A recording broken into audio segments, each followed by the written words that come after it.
कल्पना कीजिए 19वीं सदी का पेरिस, किताबों की खुशबू से महकते कमरे और एक व्यक्ति जो कविता में तर्क खोज रहा है। ये थे सुल्ली प्रूदहोम, एक ऐसा कवि जिसने दिल की धड़कनों को दिमाग की तराजू पर तौला।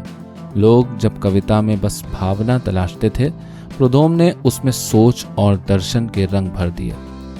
उनकी कविताएं यूं लगती थीं जैसे तारों भरी रात में कोई गणितज्ञ भी भावुक हो जाए, सटीक पर सपनों से भरी। दर्द उनके शब्दों में था, पर वो दर्द भी सलीके से बुना गया था।